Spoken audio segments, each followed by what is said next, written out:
What's up, guys? Welcome to another episode of the Chaos Theory podcast. I am your co-host, Ivan, aka Kinetic. Of course, I got my partner in crime, Kenneth Chaos Villalobos. We do have a couple of things that we'd like to address before we kind of kick things off, but I'll have Ken take it away. What is happening, guys? Welcome back to the Chaos Theory podcast. As you guys know, from our last episode, things got a little spicy because of the Thriller episode. There was a lot of discourse taking place after this episode was released, and we just wanted to say that when we have these episodes, guys, we're really trying to just go over a recap on each guest's history regarding Marvel vs. Capcom 2 or the fighting game community in general. You know, we just have people on here. We're trying to have a good time, just talk about things, recap, and what I've learned is that you're never going to get the story 100% right. Sometimes you're off by a little bit, sometimes you're off by a mile. What I do say is, for those of you listening, if you feel that something is inaccurate or needs further developing on, just let us know. You know, make your voice heard in the comments or whatever the case is, and make sure that you take that platform to take care of things like that. Right, and you can reach out to any one of us if you guys like to, say your piece about things. We just want this to be a neutral platform. It's just a way for people to tell their stories, for us to get an accurate representation of the history of the game. And of course, it's not everyone is going to be agreeing with the points that are being made and necessarily by a player, but it is what it is. And we would just like to say, we're just trying to keep it as transparent as possible. So. Absolutely. And with that being said, guys, our guest, ironically, is somebody who has no problem telling you his piece and giving you his opinion. Okay, this is a guy who has done it all in this business, and he's been there since the very beginning. It's an honor and it's a pleasure to have this man over here on this episode. He is none other than Regency's best, Blockable Laser Wes. What's happening, brother? What's up, guys? Thanks for having me on. Yeah, man, it's great to have you. You have a rich history, bro, and we cannot wait to dive into this one. So, dude, seriously, my lips are salivating at the thought of tearing into this RFC history. We're going to get started, Wes. I know that it's been a very long time to collect all of your memories and highlights and all of that. Dude, it's over 20 years, right? Yeah, definitely over 20 years, just in Marvel. But yeah, I mean, I've retired a few times, but there's definitely a lot of history there. Yeah, it's a little different this time because we've had like most of the guests that we've had on here, they've all been from relatively our era, like the mid 2000s, late 2000s. I know that we had Joe Zaza on the episode, but he was dipping his quill in all kinds of games, and you were more from the OG era, right? As you like to say, there's first generation players like Valle, Duck, who else? Like Ricky Ortiz, I would consider first generation, right? Watson, yeah, Mike Watts. So I want to know how you got started, because I kind of met you during Marvel's Twilight area when it was on its way out. So I actually started because my parents would always go to Las Vegas a lot. And so they would leave me in the arcade for 5-6 hours, and they would, give me a little bit of money. Jesus Christ, dude. It's very bad parenting, I would say now. But so I'd go to the arcade and I'd play the beat 'em ups like Simpsons, Turtles, some racing games. Oh, classics. My money wouldn't go far. So once you ran out of money, I would just sit there for hours doing nothing. So I saw Street Fighter 2, and people are playing it. If you could beat them, you just get to play for free until you lose, right? So. So I started playing Street Fighter 2. I was really young, so I wasn't super good, but my first main game was Mortal Kombat 1. And so when that came out, I would just go to the arcades and get 30, 40, even 60 win streaks. And you could tell because on the game, it will tell you who has the most wins streak. And so I could just sit there for $1 and play for 2-3 hours. Good Lord, who's your main character? I played most of the characters in the game. I played Scorpion and Sub-Zero. Okay, the classics. Yeah. So, there wasn't that many characters in the game. Yeah, so, and MK1, yeah. And then, I liked it because it was bloody. It was cool. Street Fighter was cool, but I just felt like the blood and stuff. And then Killer Instinct came out. And that was Yes. my favorite game. Yes, Because it was just bro. like, combo breaker, right? Ultra combo. And I just thought that was the coolest thing ever. And it was like the loudest arcade in the room. The sound bites. It was just crazy, right? And so that's where I really got into fighting games, and I just loved it because, you know, if you win, you just keep playing, right? And with Mortal Kombat, I learned that you just have to play down to your opponent, right? Like if you beat your opponent so bad, they're not going to play again. So, you know, there's 3 rounds in Mortal Kombat. So you let them win the second round and they go, oh, I almost beat this guy. This guy had 20 wins and I almost beat him. I'm going to play again, right? And there would just be lines and lines and lines, right? And sometimes you mess up, right? Where you play a little too bad and you lose. But it's okay because then they're super confident. When you play, they're just going to dump all their money. So I just play for hours and hours. And that's why I think people, you know, say when I play, I sandbag, right? But it's just that's where my arcade mentality was, right? That's crazy. Even back then, you were already playing the mind games. You have to, because else I wouldn't have any money. I'd just be bored. So, but I look at everyone's play style, and that I think that's my biggest strength is knowing what your strength is and how to counter that. And identifying somebody's Right. like strategies pretty quickly. so I can instantly be like, you're really bad. I need to play really bad. You know, and so, you know, just to try to give you a chance, hopefully you give me a quarter and get to play again. So you gained that arcade experience from a very early age, right? Like a lot of us. I mean, $1, even if you only had like $1 or $2, like you said, it would only take you so far, dude. I remember I didn't know how to sandbag at all, but I would just try my ass off every single match because I knew I wasn't that good to begin with. So once my $1 is gone or my $2 is gone, that's it, dude. That's it, yeah. So my biggest strength was Footsies in all the games. Okay. But yeah, and then Marvel 1 came out, and then, you know, I was pretty good at that. And then Marvel 2 came out, and I kind of didn't, I played a little bit, but I was like, you know, like going to high school, college, and got, you know, for studying and girls and all this other stuff, and didn't really have time to play. And then when I actually got to UCI is when there was actually a big scene for fighting games. We had a big Tekken scene. One of the guys I think got top 5 at Evo one time, and we had CVS, Third Strike, Marvel 2. That's actually where I met Regency Rob and Dorian and Y2J and Wenzel. Nice. And so we had a little scene together, and then but before I met those guys, there was a guy named Glenn, and he told me that there's this arcade called Shiggle, and so Southern Hills Golfland. Oh. And so when I Or went, like Shiggle. Yeah. Wait a minute. Is that what people would call it? yeah, Shiggle? Shiggle. The more you know. Bro. I've never heard. Like I've seen the acronym, right? SHGL. I didn't know that people were actually pronouncing it that way. Yeah, they're going to go to Shiggle. So I started going there. You know, the first time I went there was OG, man. was the craziest experience I've ever had in my life. It's the smallest place ever. It's like a little shack. And when I walked in, it was popping, and everybody was good at every game. It didn't matter. There was a guy at Bubble Bobble. I've never seen anybody. He was just playing forever. You know, they had Killer Instinct. They had Alpha 3.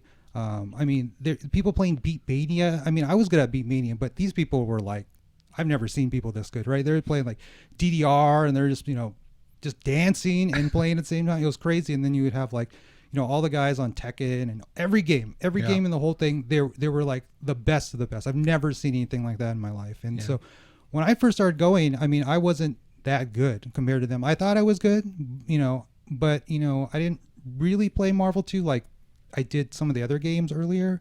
But I eventually, you know, got a lot better just by going there. And every time, one of the craziest people was like Combo Fiend. Like every time I went, he would have a new team. Like one time I saw him play, and he was playing Rogue, Magneto, Zangief, and just killing everyone. Had like 20-something wins, and he would just, you know, do a combo and then, you know, use like Rogue Assist to start the infinite, or he would use even Zangief's air throw and like resets you, you know, with Magneto, and like Rogue Super like freezes you, and he would just do a Tempest, and you would just be sitting there like bobbing back and forth, just getting hit by all this Tempest. And I'm like, you know, and I saw people, and they were using like Mega Man and Omega Red, and it was just crazy. Every time you go, it's just something brand new. It was just crazy spot for everything. What a time, dude. And I really kicked myself because I missed that era altogether. For everybody listening, Wes mentioned a very pivotal term, which we call footsies in the fighting game community. For those listening, Wes, would you be able to explain what footsies means? It's kind of just like, you know, just the interaction in neutral game where, you know, this is where I should stick out a limb or not, kind of. And I could hit the other person if I'm standing here, but if I'm standing, 1 or 2 pixels back, it won't hit me. So you could like whiff punish. It's basically like the management of spacing. Right. Basically management of spacing. So I definitely was very good at footsies. And even though I didn't play Third Strike all that much, I got into it really late. That was my game.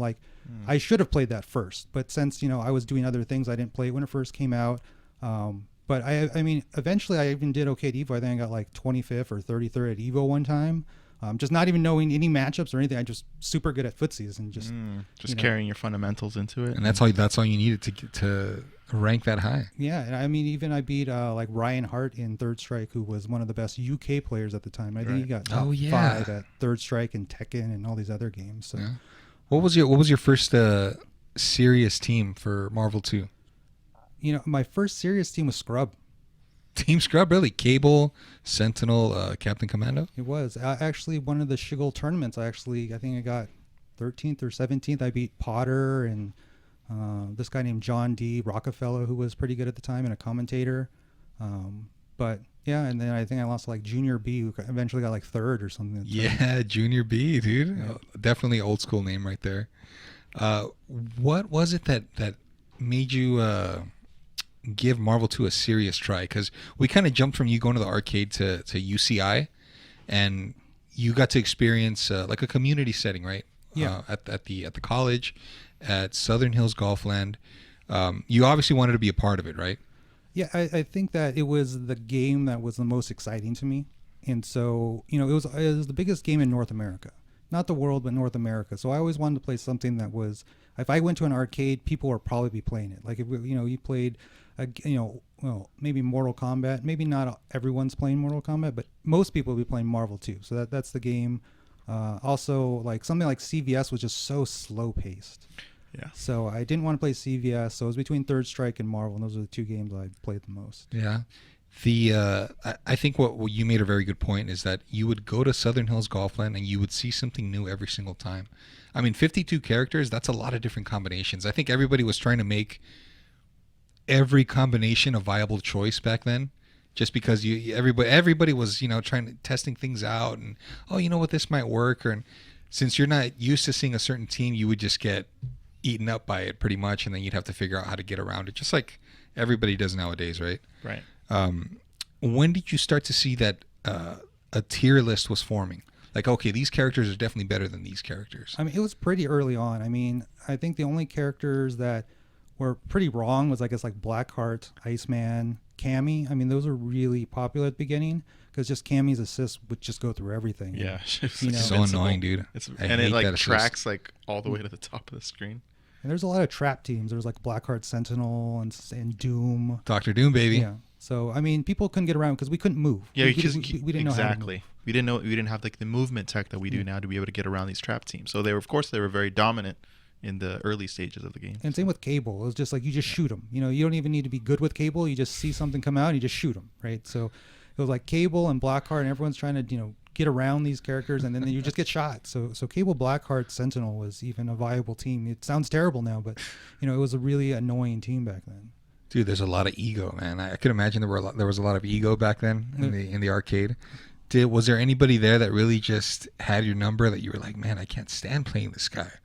I mean, I don't think I was good enough when I first started going to have that, but definitely after a while, Genghis gave me the most trouble. I've never played him. I have heard of him. Yeah.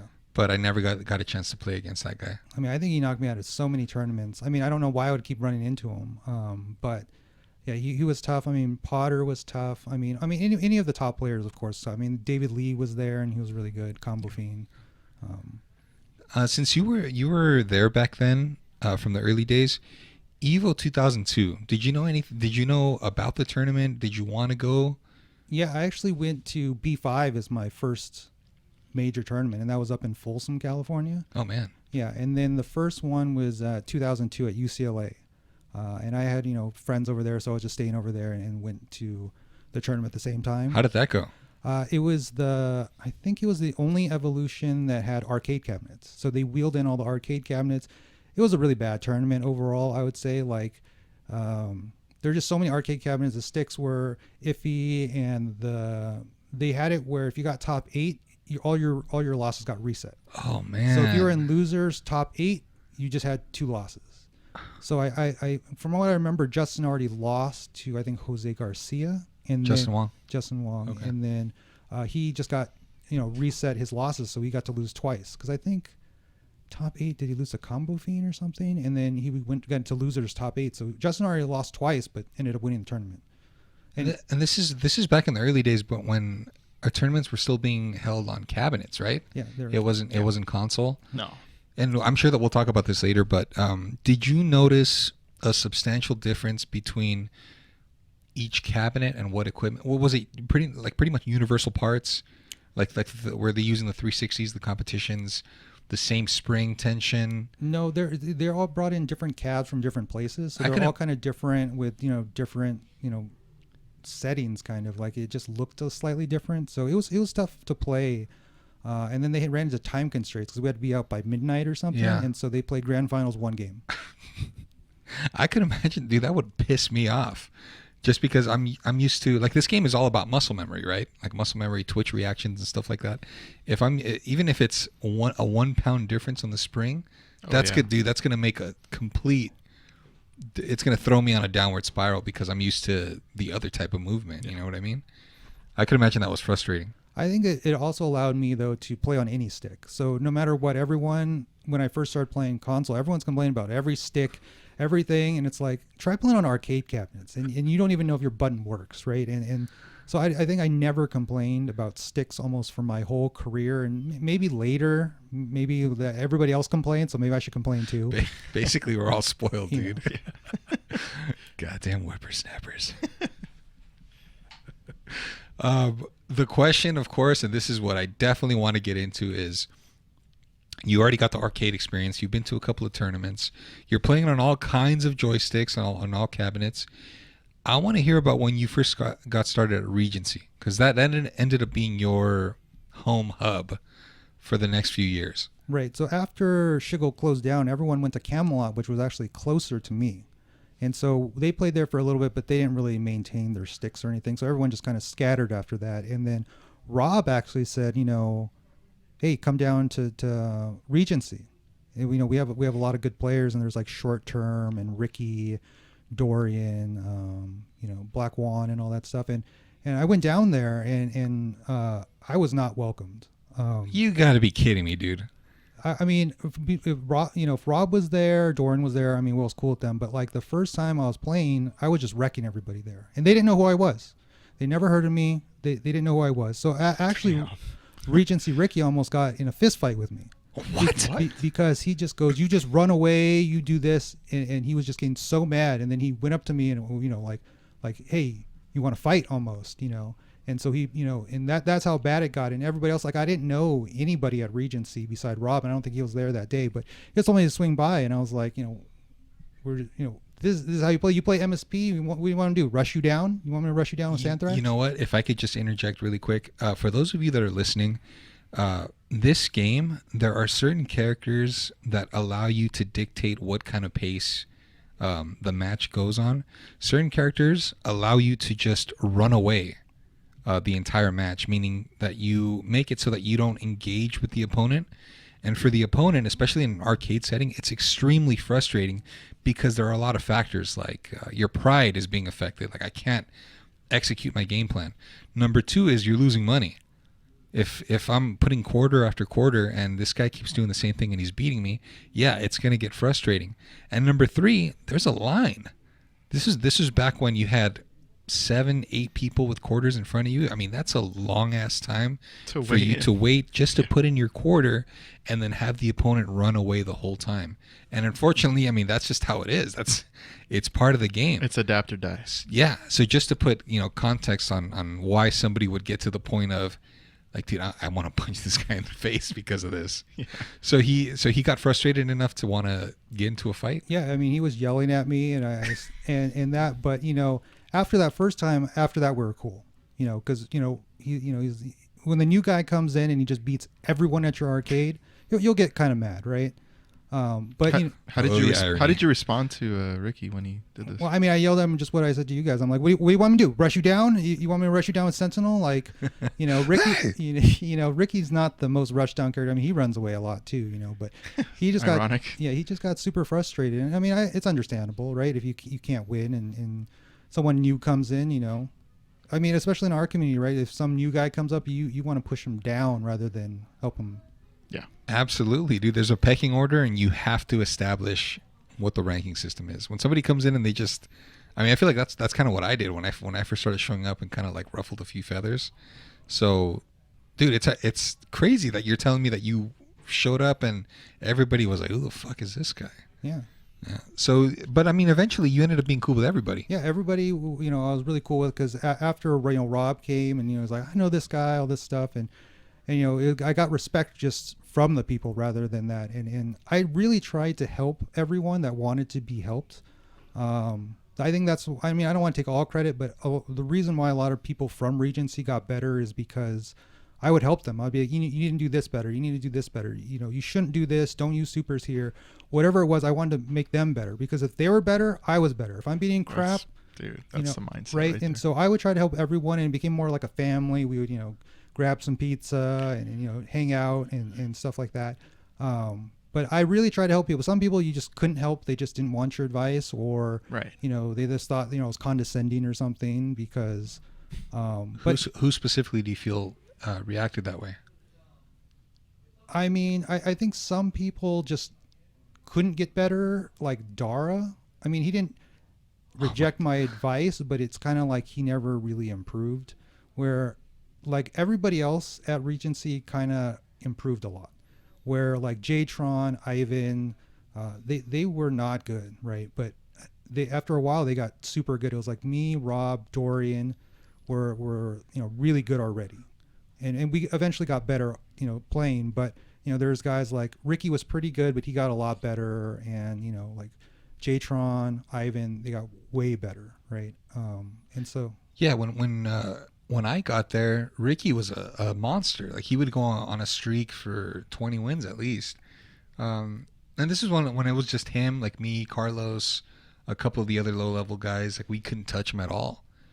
And it's like I could notice the skill gap, and I just thought to myself, how am I gonna close this? You know what I mean? But yeah, typically, like when you would go, it was just the same guys, right? Like the ones that you mentioned, like Jason, Short Term, Black Juan, like it was just you guys. No, I mean we had a good 20 people there most nights. And I mean I would run tournaments every Friday, sometimes Saturdays, and we would get at least 10, 12 entrants every time, up to like 16, sometimes more if other arcades came down. But to have 12 people on a random Friday come every time, and some people wouldn't enter because they either weren't good, had to leave, whatever. But get at 12 people, it was a pretty good turnout. So we would have 20 people, and we'd have 2 cabs, and other people would just be watching. So I would say 20 to 30 people all the time. You were the one that was running the tournaments? Yeah, I was running. How did you learn how to do that? I feel like it's a very complicated process. It was harder on the arcade cab more, but I just kind of everyone wanted to see how good they were, and I think it was something where I wanted everyone to get a tournament setting rather than just casuals. Like every game matters. Like even if you only have one character, keep trying. Because when I was in the arcade, if I lost, that was my quarter. So even if I had 1% chance to win, I would try, because that 1%, that might save me a quarter. When you're a kid, that matters, right? Oh yeah, it does. Even when you're an adult too. Yeah. So I mean, that's why, like, if you see Duck playing and he has no chance to win, you're like, Duck, just give up. He won't give up. You have to kill him.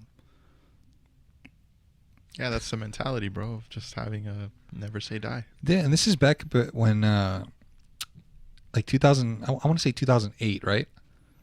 I think I started going there maybe like 2005 or 6. Well, I mean, by the time that you were already doing the TO stuff. Yeah. Like the tournament organizer stuff, like 2008. Yeah. So this is when smartphones are starting to kind of become more developed, more modern, I guess.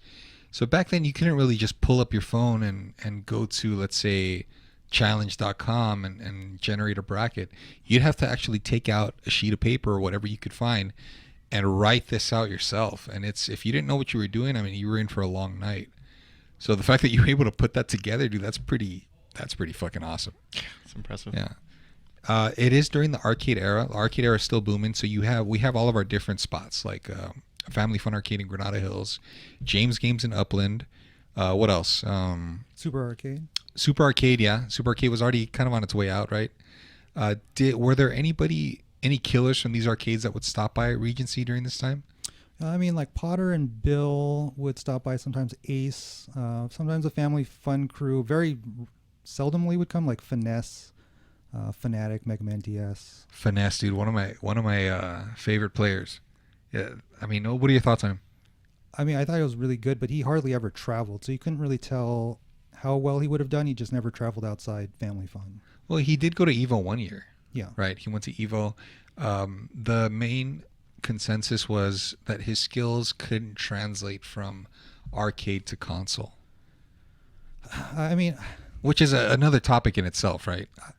I mean, I feel like that's a tough one, but most people could. So for him to not be able to is kind of like, I don't really believe that. I mean, you could play slightly worse, but if you're that much better than everyone, if you're slightly worse, you'd still be really good. Yeah, because on those FFA cabinets, he was a monster, bro. And those caps weren't very good. Yeah, well, yeah, that's true. Yeah. But if that's what you're used to, I mean, you eventually find a way to, make it work for you, I guess. I mean, the guy was streaking on a bunch of different people at, multiple nights.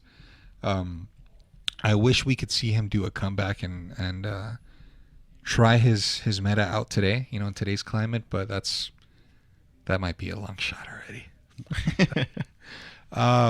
So around this time, this is where our paths crossed, right? This is when I started going to Regency, and I was on my,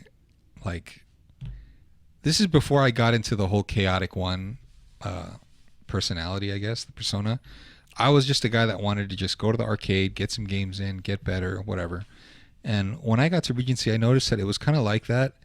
There wasn't any hostility yet. I feel I was just kind of seeing everything happen outside the bubble. Like I would show up, play, put my quarter up, whatever, do my best, and then I would see you guys like, hey, let's go get something to eat, or let's go grab a slice from the guy next door, Pino's Pizza. And those buffalo wings that were just covered in tapatio sauce. And from an outsider's perspective, me going through like an identity crisis, like I don't know who I am, what I want to do with my life, it's like I wanted to be a part of that. That leads me to my next point, and that's you had a 2-on-2 money match with Fanatic and Mega Man DS. Two guys from Family Fun Arcade that decided to make the drive down to Regency, and this was a classic arcade versus arcade showdown. Can you walk us through how that went down?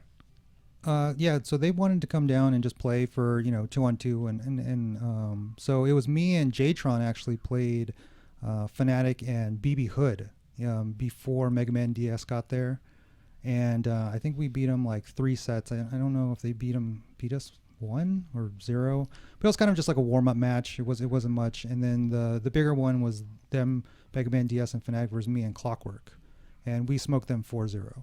And it's tough because if you don't have your own arcade sticks, you're not used to it. But we said pick whatever side you want, go ahead, warm up, do whatever.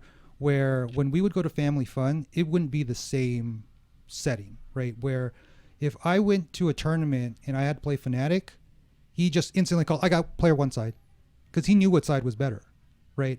And, we would always have to be flipping a coin, because I'm like, whatever side he wants is probably the better side, so we're going to flip a coin every time we play in the tournament, right? And he would just do stuff where he would be like, like I remember one time Sue Mighty lost was still in the tournament, and Fanatic already got lost out. He's like, I'm going to take Sue's spot, because he's leaving. You're like, you're lost. You can't just re-get in the tournament, right? That grimy son of a bitch, dude. Tell me how you really feel, Ken. Nah, you don't want to know, dude. So I mean, we played these in the sets we played, the 2-on-2, we would be 2 out of 3s.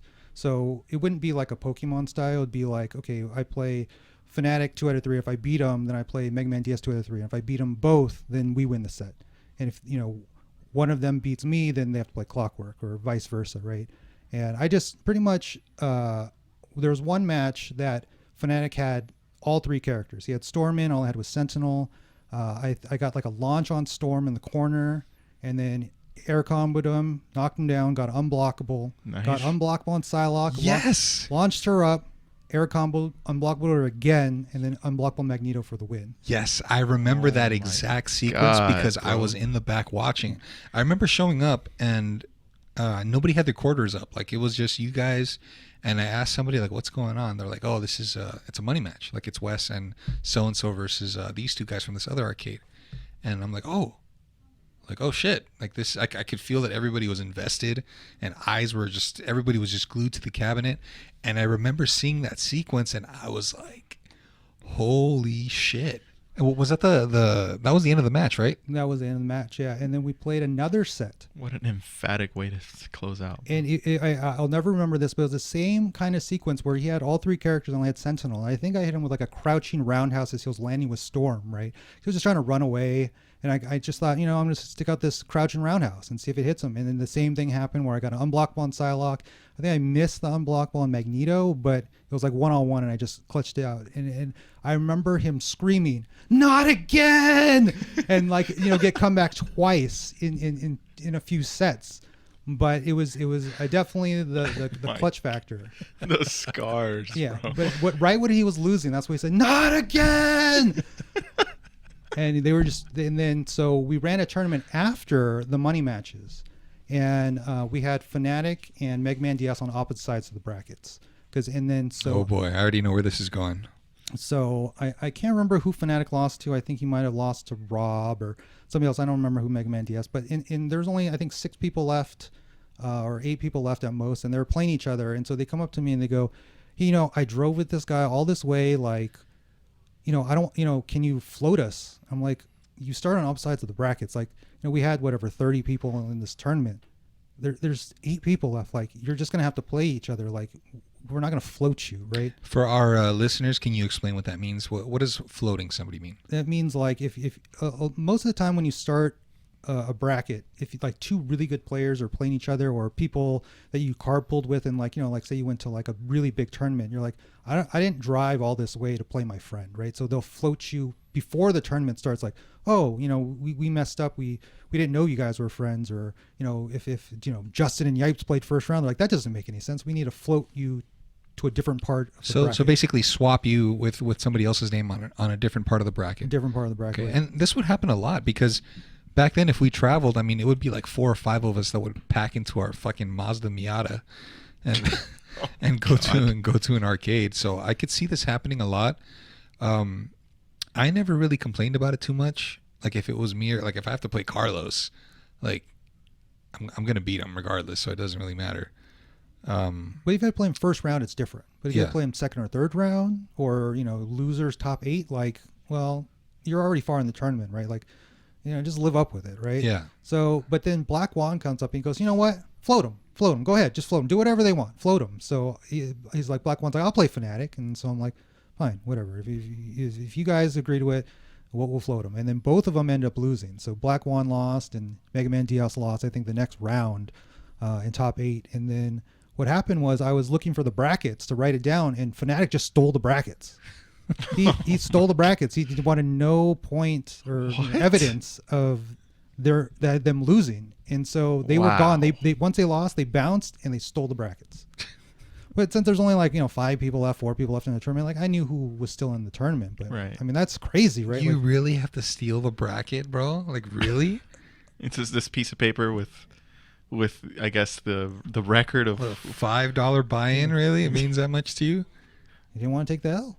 My God, he was dude. never there. He was never there. This never happened, dude. You scrap the evidence, huh? Yeah. Not again. But what I do remember from that time, Wes, was like I knew who you were, and I knew how good you were, and I remember after that set was done, like you got off, I remember telling you, I said, "Good shit, Wes." Like it was a genuine like good shit, and you gave me this look, like, bro, don't fucking talk to me, dude. Don't you know who I am?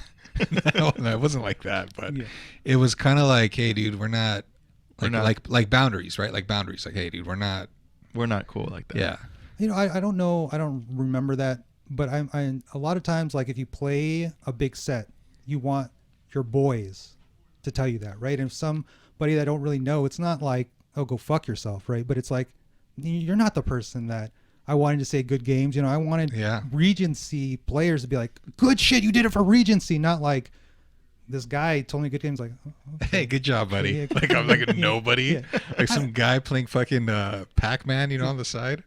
I mean, it's not that, but it's just kind of like I wanted, my crew to tell me Right. I think, Which makes sense, and that's just, those are like, that's like arcade rhetoric that I just didn't know. Like I didn't know how this I don't know what the phrase, like code of conduct, I guess, but it completely makes sense that when you break it down that way. It was very tense. It was a very tense set because it's arcade versus arcade. So if they would have won, they would have drove all the way back with the victory and pumped their chest and gone on SRK and typed up, in the forum like, hey guys, this is what we did. But you guys sent them packing. I'm sure it was an awful feeling.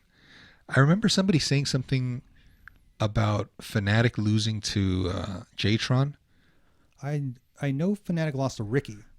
He lost to Ricky, but they were saying that Fnatic's style at the time was so, like, he was used to like back and forth, like you go, I go, plus on block, you know what I mean? Like frame data, like his gameplay was very frame data oriented, and Regency players were used to scrambling it out, dude. If I'm in a spot where I know that I can throw out a low kick or a jab and it's going to interrupt your flow, like you guys would do that. Yeah. And they weren't used to that.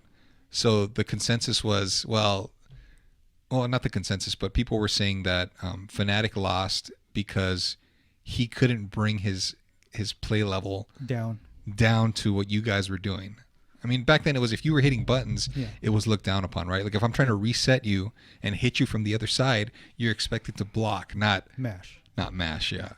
So that could have contributed towards them losing. But either way, it doesn't matter because they had to take the L at the end of the day. Yeah, a win is a win. Yeah, a win's a win, and that's it. They had to pay. How much did you guys play for? I think it was like $20 or a head or $40 a head. But I mean, after 4 sets, I mean, yeah, it's up. Might as well have been $100 a set. Yeah, $100 a game. From your perspective, okay, because now we're kind of getting to the meat and potatoes here, right? After that, was there anybody who you would have considered a rival, since you were kind of at the top of the mountain, right? And was there anybody that you felt was giving you a run for your money?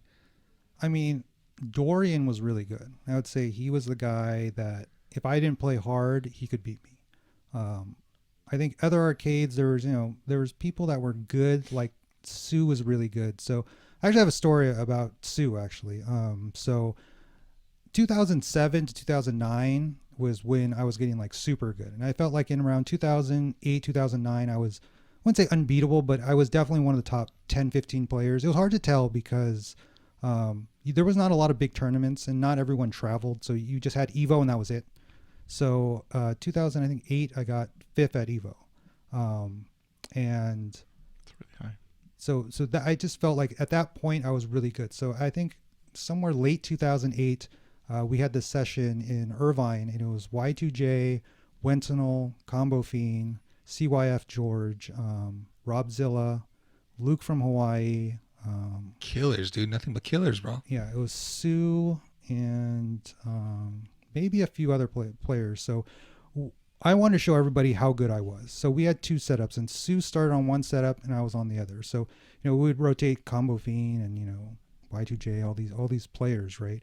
And I think we played maybe 5-6 hours. I didn't lose a single set. We played 2 out of 3s, or maybe 3 out of 5. I think it was 2 out of 3s. I didn't lose a single set for 6 hours. Sue was on the other TV. I think maybe he lost 1 set. So the whole night, me and Sue didn't play at all. Not a single match, and I didn't lose once. And then at the very end of the night, me and Sue played, and I beat Sue 3-2, I think. Nice. And so I think that's the most try hard I've ever tried in casuals, because I wanted to show like I'm better than everyone in this room, including Sue and Combo Fiend and all these guys, right? And so, I've never tried so hard, and I was just laser focused in that set. It actually cost me a little bit in Evo 2009 that Sue beat me in losers finals of our pool to make it out, because he knew he probably not going to beat me with MSP, so he chose MSS and beat me 2-1. Shit. So maybe I should have not tried hard. Sandbagged a little bit. Yeah, sandbag a little bit. Dude, the talent pool that you just named, dude, it's nothing but killers. This is back when people were still grinding in and out, playing hours on Dreamcast and whatnot. When I got to that point, okay, I got to a point where I was totally fucking obnoxious, dude. Like, I was just, I mean, we talked about this in episode 1, right? Like, I was just, Dark Prince and My Chaos had gotten into my ear. And, you're a loose cannon. And pumped me up to be this, like, mosquito-like, persona that was just buzzing around and, hey, look at me. Hey, this is what I'm doing. Look what I'm doing.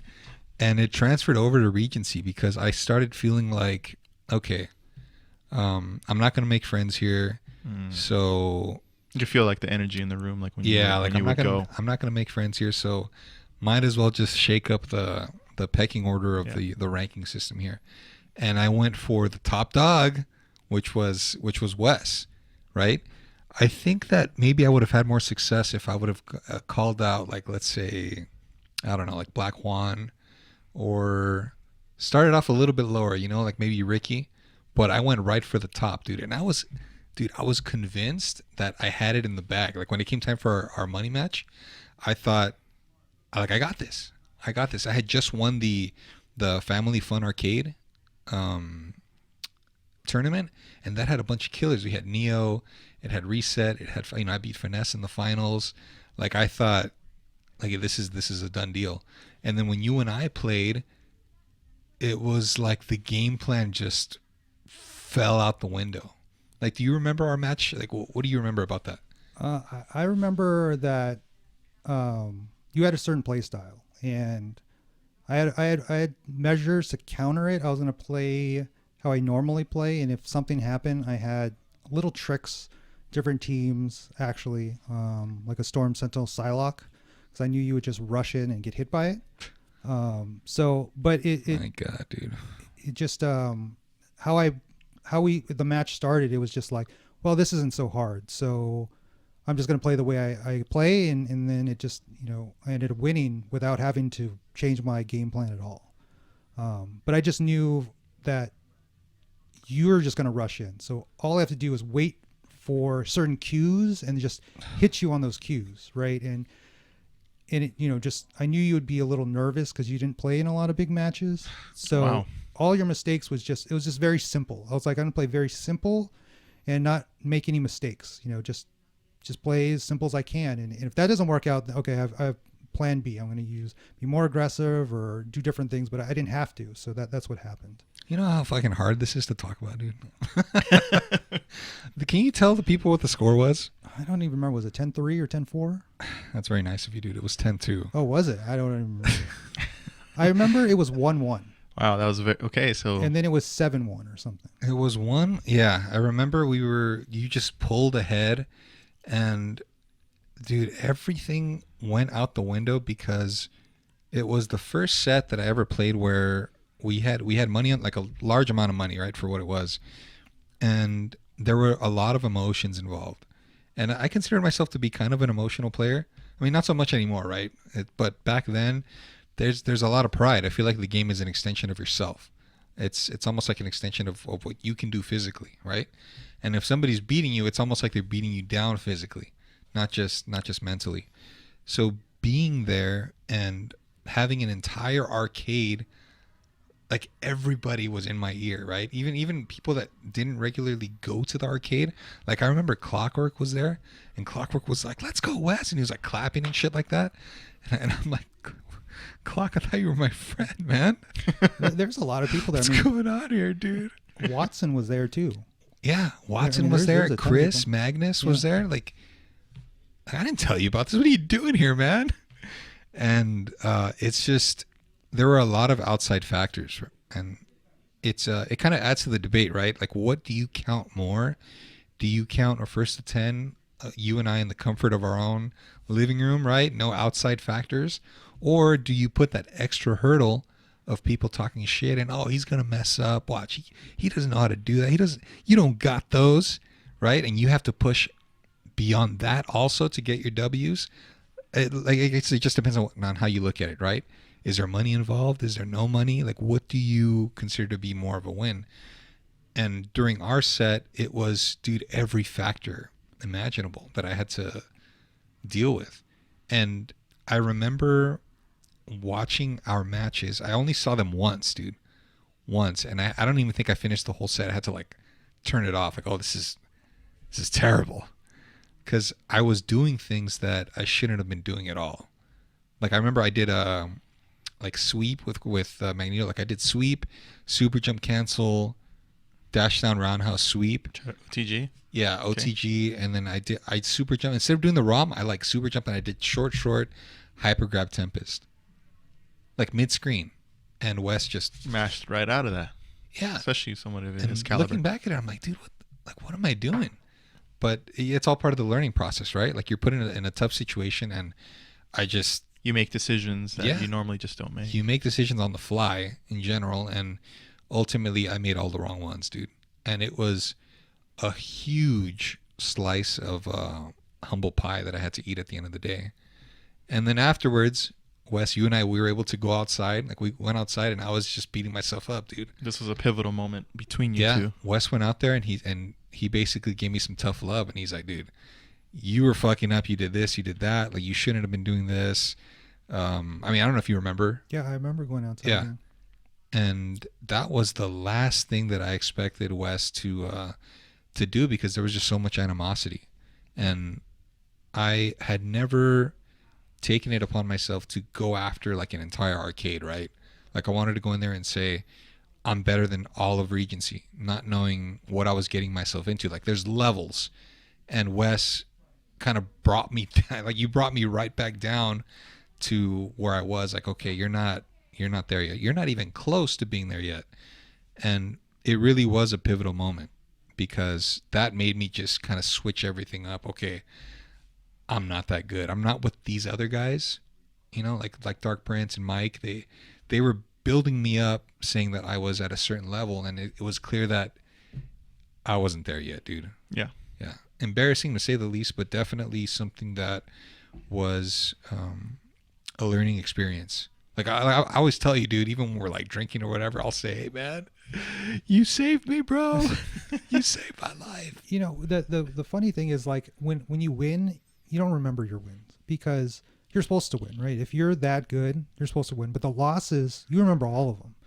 And you can learn from your losses, or you could just ignore them, right? And so I would learn the most by losing. You know, every time I lost, I go, why did I lose? Did I have bad spacing? What did I do? Did I waste supers? Like, so, and when you're in the arcade and you have to wait 7-8 people, you know, God, you think about it, right? Those losses hurt, you know. But when you win, you're just like, oh, I'm better than you. I should have won, you know. So you don't learn anything from winning sometimes. But losing, I've learned the most by losing. I always say that too. You know? That's crazy how that works. So you guys ever notice that when we're like, if we're running casuals on Dreamcast, I can tell you maybe 20% of what happened the last match, and then 2 matches later, it's gone. Like, I can't tell you what happened 2 matches beforehand. That, like, I feel like I have short-term memory loss when it comes to just like sets in general. Like, I can remember my big losses or whatever, but I couldn't tell you, hey, you know, that time we were playing at Hernan's, I remember you did this. Like, that's gone. Yeah. Like, that's completely gone. Because the game is just, there's just too much going on for you to remember. Right. Yeah. So what happened afterwards? You mentioned Evo 2009, right? That was the same year that you and I played. How did you do that year? I know you mentioned Sumighty. Oh, so 2009 was actually wild. So we were drinking like crazy the night before. I probably had like 15 shots or something. I was super hungover, and pools used to start really early for some games. So at 8 a.m. I had to be there, and I probably went to bed at 3 a.m. or something. So I was super hungover. First round, barely stumbled there, no warm up, whatever. I played preppy first round, and I lose first round, right? And I remember Carlos being there and watching the match. Yeah, and I felt like he probably told you like, oh, Wes isn't that good. He can't be preppy. And I felt like that was one of the reasons why you wanted a money match also. I don't know if that's true or not, but I don't remember if I know that we had an exchange like on SRK, and I think that's primarily what it was. And it was because I was annoying as fuck, dude, on the forums. Yeah. No, really. Like I'd be on there and be, hey man, you guys see that combo I did on fucking Iron Maiden? 45 hits, man. You know, thumbs up, the little freaking emojis, like thumbs up, thumbs up, thumbs up.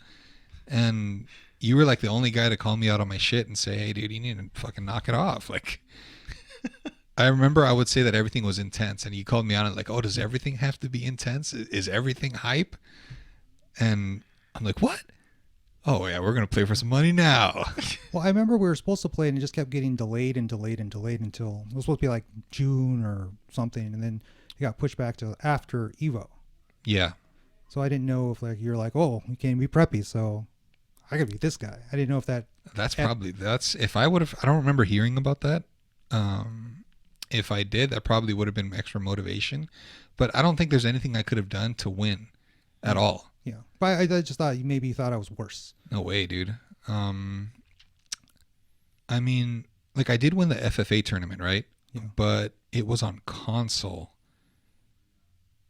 So I'm not sure. I mean, there's a lot of what ifs, right? But it doesn't matter. At the end of the day, I feel like I would have lost because even I could have had all the execution in the world, but I didn't have the experience to go along with it. Remember, my order was completely backwards. I built the execution first, and then I got the experience afterwards. Where a lot of people, like for those of you listening, like Wes, his style is very fundamental based. He does nothing that's overly fancy, that requires overexertion. Like everything that he does is calculated and is straightforward.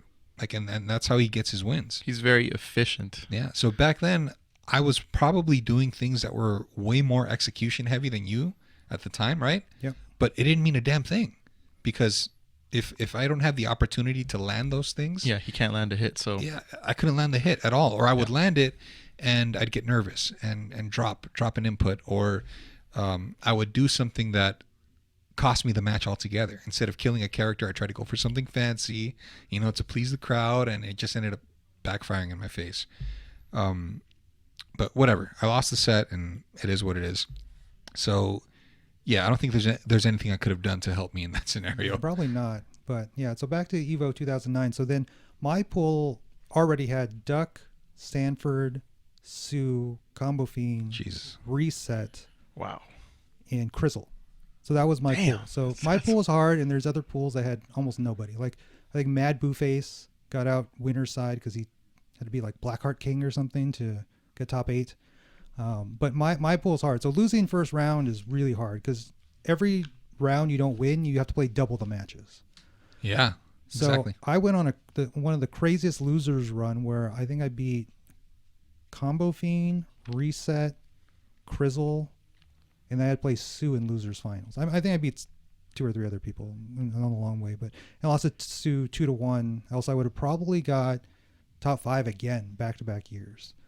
But yeah, being hungover, it was just it was a struggle. And by the time I got to Sue, I was just like, I just want this to be over. Like, just Jeez. And then I thought Sue would play MSP, and he chose MSS, so that really threw me for a loop. So I think he won game 1, I won game 2, and it was a really close game 3, and I think he won. So did you participate in any money matches afterwards? Anything exciting? Because that was the year that Sanford took on for the West Coast, right? Or was that the year after? I can't remember what year it was. I mean, I played little money matches here and there. I remember playing like Genghis and Tin and all these other random people, but nothing like huge money matches. It wasn't like it was in the middle or like the past few years where there's kind of like a lot of big money matches. It was kind of like, hey, if you're there, I'll play you for $50. Yeah. $100. But nothing like set up. Like there's no salty sweet back then. Well, you had your moments also, because I remember you playing against Justin Wong in tournament. Yeah, I played Justin in tournament. And you were close. You were close to taking him out. Yeah, I mean, that was definitely a close match. I remember Justin after the match was like, good shit, man. Like, like, you're pretty good. Like, and I lost to Smooth and Losers 2-1. Yeah, did you tell him to fuck off because you're not Regency? Yeah. Smooth was good back then, but yeah, I guess I should have beat Smooth. But yeah, I mean, it was an experience. It was the first time I was like on the main stage. Yeah. I think I got a little nervous against Justin in game 2, and I think if I had another shot, I probably could at least beat Smooth. Probably not Justin, but Probably beat Smooth. Have you seen any of Smooth's latest performances? No, I haven't seen. He's getting back into shape, dude. We talked about this a couple episodes ago. That's right. It would be interesting to see you play him. I mean, obviously you'd have to get warmed up or whatever, but it'd be interesting to see you guys run it back. He's getting back to where he used to be, if not already better. So that'd be something to see if we can get you out of retirement for the right match. That'd be exciting, yeah, for the right match to get Wes back in there. I don't know. I don't Something to like light that fire again. You know what I mean? I don't know. We'll see. That's a tough order, boys. Tough order to fill. After Evo, there's something that I did want to ask you because we talked about it earlier, and that was the climate of Evo, like tournament results versus how the meta is today. You see a lot of people gaining upsets on other players, where back then, I guess you wouldn't really see upsets too much. You would only see the same top 8 people for the most part. Your Justin Wongs, your Sanfords, your Sumaitis. It was always the same people. Like, why do you think that back then there weren't as many upsets? Even in a 2 out of 3 environment, no less. It was always the same people. I think the skill gap was huge, right? And you could go to like other games like Smash Brothers Melee where they had the 5 gods. I don't know if you guys are familiar with that, but it's like the 5 different players won every tournament for like 3 years or something. Nobody else won a tournament because the skill gap was so large. Like even if they had an off day, they could still beat the 10th best player in the world. And I think the Marvel gap was also big that, people like Justin and Sanford and Yipes, they just knew the game much better than everyone else. And there was the execution wasn't as good as it is today. So even if like, a random MSP hits you, the odds are they would drop you or have to do a reset, and they weren't efficient. It wasn't a one-hit kill type of thing. So even if you're a good player, get hit, you have 2 or 3 opportunities to win, and you'll just clutch it out with experience, and you're just better. So even at a 2 out of 3, very few upsets, right? Like Rob versus Justin was one of the big ones. Tin beat Yipes, I think, one in the first round one year. Yeah, I do remember that. So, but there's very few, and you would think, with 10 years of Marvel being playing, there's like 3 or 4 upsets in the whole tournament. That's crazy. But I think the skill gap was big, and just a lot of players just got really nervous. And Marvel's a game where high execution, so if you're not used to it, you're not going to perform well. Plus the extraneous factors that we mentioned, like people in the background, all the additional hype and stuff like that. I do remember in 2009, Blackheart King took out Chunksta. And Chunksta was coming off of a second place hot streak from Evo the year prior. So everybody thought that he was like the odd-on favorite. And Blackheart King took him out. And that was like, I heard he was, tucked away in a corner, like his head down, just kind of contemplating life because of that loss. And like back then, I guess it wouldn't happen that much, but it does happen every once in a while. Yeah. You just never know. Yeah, I think Chunk was notorious for not being able to play against random characters. Like you'd always lose against like Cammy. But yeah, Blackheart is just, he wasn't used to it, so he could lose. It is a very particular matchup, right? Like the Blackheart, not a lot of people main him, so if you don't know what you're doing, it's easy to lose that matchup for sure. Run into stupid things, especially a lot of like impatient players. They'll get eaten up by Blackheart if you don't know the matchup. So I think that 2009 was probably the last great year for Marvel 2 tournament wise. Like I know that we had 2010, but that was on PS3. A lot of people, kind of put a asterisk next to that because it's not really considered legit, I guess. Depending on your own perspective. Did you want to go to Evo 2010? Did you end up going? I went, but I kind of retired by that time, more or less. Like it was the time where we didn't even know if Marvel 2 would be at the tournament. It was like a last minute add-in. So I wasn't really practicing. I'm like, I don't think we're going to even have Marvel 2 at Evo. So why even play? So I went. I don't even remember what happened, but yeah, I mean, it ran fine. I remember, but yeah, I didn't really play much. Not much to speak about, right? No. I mean, around this time, you and we had kind of like gotten a little bit closer. We had finally crossed that bridge, kind of put everything behind us, and we were getting games in with Hernan, aka Deviant. wherever he is. I mean, hopefully he's still alive, but we'd get together at his place and we'd run Dreamcast sessions. We'd run round robins on who would buy food afterwards. Super fun times, dude. We'd go to Taqueria de Anda. Oh wow. One of the best spots, dude. If you want, authentic, Mexican food, we'd get the al pastor burritos. Oh yeah, dude. Ridiculously good, dude. It was around this time that Neo was stepping onto the scene, right? 2009. Him and I were kind of like on a similar path to the top. When 2010 came around, he was already ahead of me. He was already taking on marquee money matches and stuff like that. He decides to call you out after he played Dorian, right? Yeah, I think he played Dorian. He played Dorian first? Yeah. Okay, so he called out Dorian from Regency and he drove down to Regency Arcade. Dude, were you there for that one? Yeah, I was there for that. Okay, you need to break it down for me because I wasn't there, but I did hear a few things. How did that match go in your eyes? Dorian is a player who's really good casually, but when it comes to like really big stakes, he gets nervous. So Dorian, in my opinion, should have won that one. Like, I've never seen him drop guard breaks with Iron Man, and I think he dropped like 3 of them, which was pivotal matches. In a money match, it's kind of like, a lot of times they'll be like, 5-5, and whoever wins this one, it swings, right? And if you drop 2, instead of being up 7-5, you're down 7-5, and I think he just got down a little bit, and he just got super nervous, and he just dropped. I've never seen him drop this stuff, and but he didn't like playing in tournaments. I think he went to Evo one time and almost beat Sanford, and I remember Sanford saying his team was stupid. And for the viewers, who was Dorian playing? Dorian is Combo Fiend, so same as your team. Magneto, Iron Man, Sentinel. Yeah. But Dorian would play Rocket Punch. Rocket Punch, yeah, of course. Yeah. Okay. He was one of the first players that I saw would knock you down into Rocket Punch without any unfly needed. Yeah. With Iron Man. And also he would have this Magneto combo where he would ROM you and then do the Tempest in the air into Iron Man assist and then continue the ROM. Yeah. And so he was really good. He was really innovative. He was very execution based like you are. Like, he was very clean, right? He wasn't as fast as you, but he was definitely very clean. And he had the unblockable or the guard break where you couldn't escape with Iron Man, and it was really good. So I thought he would beat Neo, but Neo's very patient. So he just kind of lamed him out.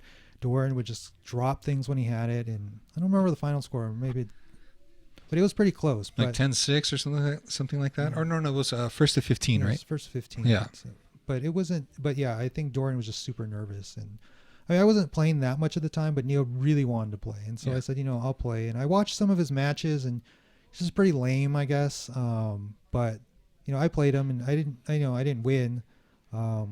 So props to Neo for that match, but he had a lot of stipulations too. Well, before we get into that, because that's what the conversation was leading to, was Neo had developed a style that we had already seen, right? It was like a lame Santhrax, but you could tell that he was really in tune with Sentinel Commando. Like, how some people are known for their characters, and the same thing. Like, he wasn't doing anything that required overexertion or anything like that. It was just fundamentally sound Sentinel Commando, and a lot of people, myself included, were losing to it. And it's controversial in its own case to think about the first to 15 format, because nobody was really doing that back then. It was always first to 5, first to 7, first to 10, right? In your opinion, do you feel like a first to 10 would have been enough? Yeah, I think first 10. I think the one thing is he really wanted coaching. So okay, and I don't think money matches should have coaching. You should play by yourself. But he was very adamant about, look, we need coaching, we need this, we need that. I'm like, whatever, okay, we'll play. But so I think that also helped him in the money match, where it also makes you feel more comfortable, right? Yeah. Where your friend is in your ear talking. Where I don't think that should be. I mean, we don't have that anymore, right? But Neo just really wanted that coaching. I think that gave him a pretty big advantage. Like, watch his meter, watch him do this, watch him do that. And it's kind of like, not that it just gave him a big advantage, I think.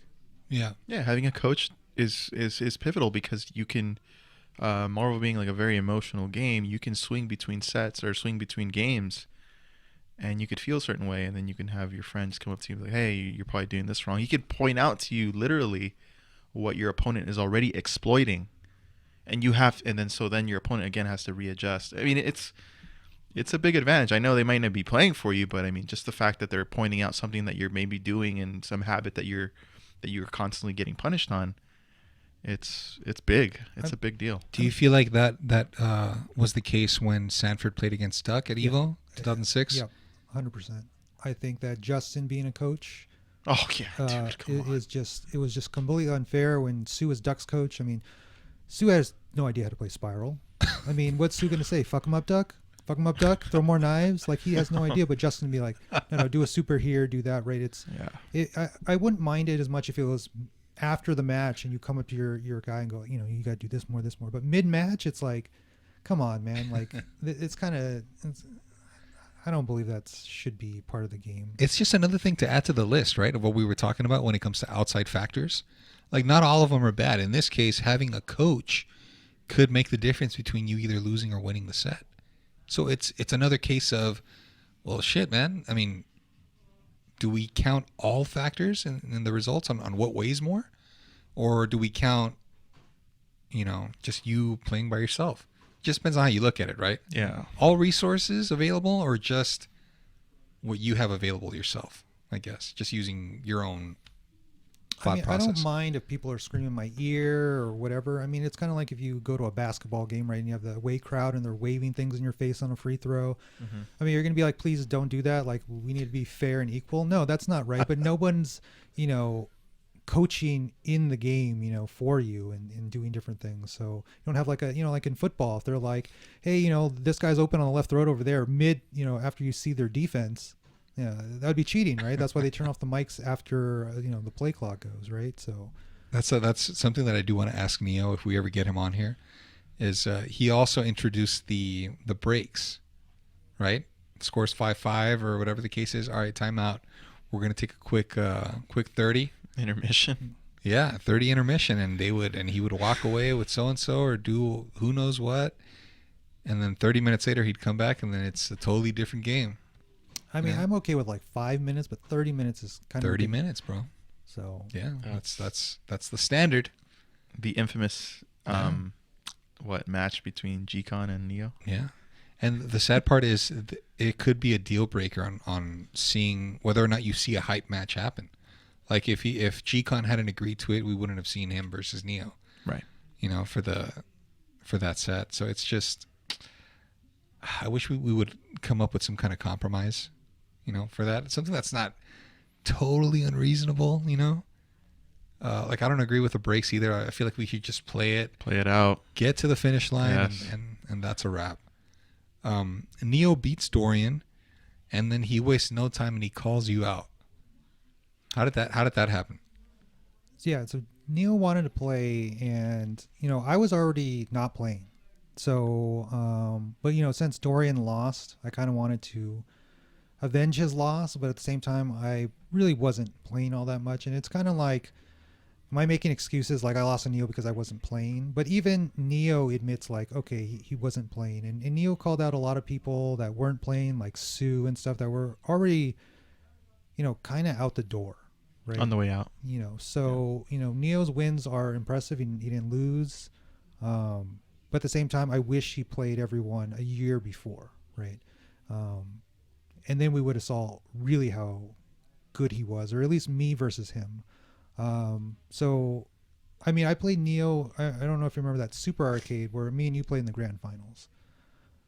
Oh, this is way later. This is way like later. 2012, I think, or 13. Yeah, maybe 2013 or something, where Neo wasn't playing as much, and I kind of unretired for a really short stint, and I was playing, and then I crushed him in that super tournament. I'm like, you know, how does it feel now when you're not playing that much, and I am? Like, you know, how's that feel? You know, like it was kind of revenge on Neo, where, you know, it's the same thing because you know, like I said earlier, like Genghis would always beat me, and then, you know, when I was, you know, at my best, I played Genghis in a 1-7, and it was just domination. Like, it was, I think I beat him like, I don't know, 7-1 or 7-2. I was like, this is the guy that like was giving me trouble all these years, and I didn't even take satisfaction over that because I knew he wasn't playing that much. Like, he was playing a little bit, but he wasn't at top form or something. So me beating him, crushing him is like, I don't know. don't really care. No satisfaction No, whatsoever. no satisfaction. Like it's kind of like you're beating Michael Jordan at age 40 or something. It's like, I beat Michael Jordan. It's like, but he's 40. It's like, do you take satisfaction over beating that? It's like, no, not for me at least. So, but yeah, I think that Neo, at least that I beat him in the tournament, was just like, well, shoes on the other foot, buddy. Yeah. So. Well, going back to that money match, like you lost, right? This happened at Alex's Arcade, if I'm not mistaken. Yeah. And dude, I swear to God, I was having like an out of body experience when it was the last match, and Neo was kind of like popping off a little bit, and Fnatic was there too. Fnatic just couldn't, shut the fuck up. And I had already had it in my head that I was gonna like square up with Neo afterwards. Like, okay, me and you, like, it's time. Him and I had kind of danced around, like, playing each other for a very long time. Like, we do like sporadic first to 3 for 5s, like at FFA and whatnot, but we never played like a serious set in top form, right? So after he played you, I felt like, yeah, like it's time. I need to take this guy on, and we need to do this thing. And unfortunately, we already know, we know what happened, right? It was billed as the inevitable encounter. Like, it was a fucking marquee match, right? And I remember you and I, like, we got some games in at Hernan's or whatnot. You're like giving me advice on what to do and whatnot. And I felt like my stick was already taking a shit on me. Like, my stick was already, you remember that white, that white moss? Yeah. And I was dropping so many, like, it wasn't really the crowd pressure this time. I was really confident in my execution. It's just, I dropped a lot of things in that match that could have really turned it around. It's another case of, like, it is what it is, right? The results already happened, whatever the case is.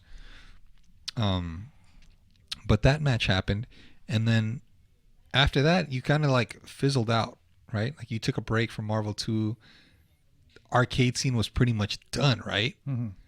So what did you do in the in-between time between 2010 and then 2013 when you came back? I played a little Marvel 3 and I played a little Street Fighter Cross Tekken. Interesting.